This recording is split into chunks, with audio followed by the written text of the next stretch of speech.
이어서 오늘 아침 신문 보겠습니다. 먼저 조선일보입니다. 북한이 하노이 북미 정상회담의 실무 협상을 맡았던 김혁철 국무위원회 대미 특별대표와 외무성 실무자들을 협상 결렬 책임을 물어 처형한 것으로 알려졌다고 합니다. 신문에 따르면 대미 협상을 총괄했던 김영철 노동당 통일전선부장은 해임 뒤 자강도에서 강제 노역 중이라는데요. 김혁철과 함께 실무 협상을 담당한 김성해 통일전선부 통일책략실장은 정치범 수용소에 보내졌고 하노이 회담에서 김정은의 통역을 맡았던 신혜영도 결정적인 통역 실수로 최고 존엄의 권위를 훼손했다며 정치범 수용소에 갇힌 것으로 알려졌다고 합니다. 한편 하노이 회담 이후 행적이 포착되지 않는 김여정 노동당 제1부부장도 근신 중인 것으로 전해졌다고 합니다.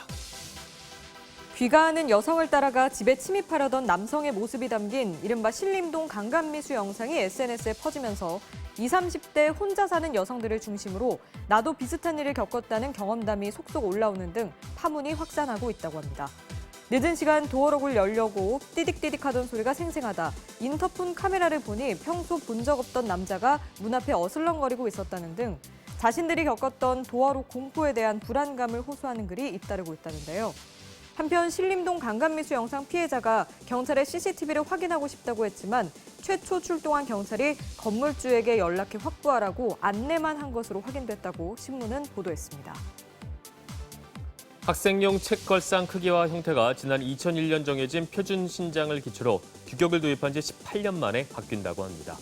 과거보다 부쩍 커진 학생들의 체격 변화와 토론식 수업 등의 학습 환경 변화에 맞춰서 학생용 책걸상 산업 표준을 전면 개정할 계획이라는데요.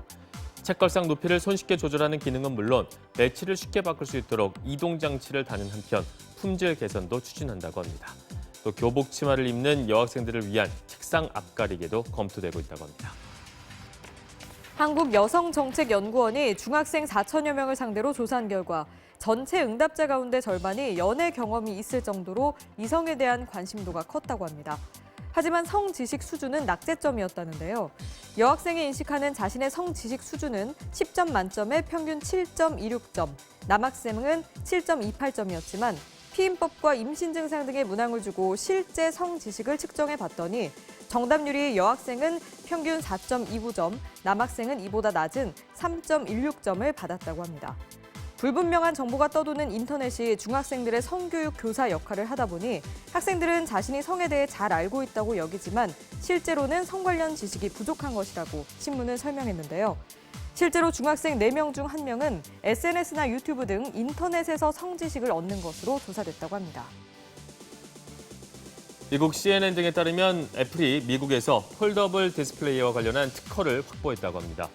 애플의 이번 특허 기술은 앞서 경쟁사들이 내놓은 것과 달리 펼친 화면을 3개 면으로 나눈 뒤 그중 1개 면을 한 번 접고 그 위에 반대쪽 3분의 1을 접어서 포개는 방식이라고 합니다. 그렇다 보니 중간을 한 번만 접는 다른 업체 기기들보다 완전히 접었을 때 단면적이 더 작아진다는데요. 다만 접히는 부위가 2군데로 늘어나고 접었을 때 두께가 더 두꺼워지는 문제가 있어서 실제 상용화에는 시간이 걸릴 전망이라고 합니다. 일찍 찾아온 더위에 신선식품을 전날 자정 전 주문하면 다음날 새벽까지 가져다주는 새벽 배송 서비스 업체들이 벌써 여름 전쟁을 시작했다고 합니다. 변질 가능성이 높은 반찬류와 육류의 경우 평소보다 온도가 5도 정도 낮은 포장 공간에서 검수를 진행하는데 그렇다 보니 직원들은 겨울 외투를 입고 일을 해야 한다고 합니다. 신선도를 유지하기 위해 포장에 들어가는 아이스팩 수량을 늘리고 신선식품이 상온에 노출되는 것을 막기 위해 보냉 커버를 사용하기 시작했다는데요. 비수기로 여겨졌던 하절기에도 주문량이 늘면서 드라이 아이스, 아이스팩 등의 수급 불균형이 우려된다는 목소리도 나온다고 합니다. 서울대병원 사내 변호사 채용을 둘러싸고 변호사 업계가 술렁거리고 있다고 합니다. 서울대병원은 최근 간호사 380명과 사내 변호사 1명을 뽑는 채용 공고를 동시에 냈다고 합니다. 간호사 직군의 지원 자격은 간호사 면허를 보유한 기졸업자 또는 2020년 2월 졸업 예정자였고 사내 변호사는 변호사 자격증 소지자로 한정했다는데요. 문제는 병원이 채용 공고에서 간호사와 변호사 직급을 통일했다는 점입니다. 서울대병원의 경우 통상 같은 직급은 동일한 급여로 시작이 되는데 이 때문에 변호사들은 자신들이 경력이 없는 신입 간호사와 동일한 대우를 받는다면서 불만을 드러내고 있다고 합니다. 2016년부터 지난해까지 3년 동안 백두산 주변에서 총 10차례 지진이 발생했고 백두산 주변 땅속의 민감도가 증가하고 있다. 국제학술대회에 참석한 북한 지진청 당국자의 말이라고 합니다. 지난 2015년부터 북한은 영국 과학계와 백두산 주변의 화산 지진 활동을 공동으로 분석하고 있는데 북한과 영국의 지질 전문가들이 최근 백두산 주변에 이상 징후가 나타나고 있다면서 화산 분화 우려를 제기했다는데요. 이날 행사에선 백두산의 지면이 최근에 7cm 정도 부풀어 올랐다는 연구 결과도 보고됐다고 합니다. 지금까지 아침신문 살펴봤습니다.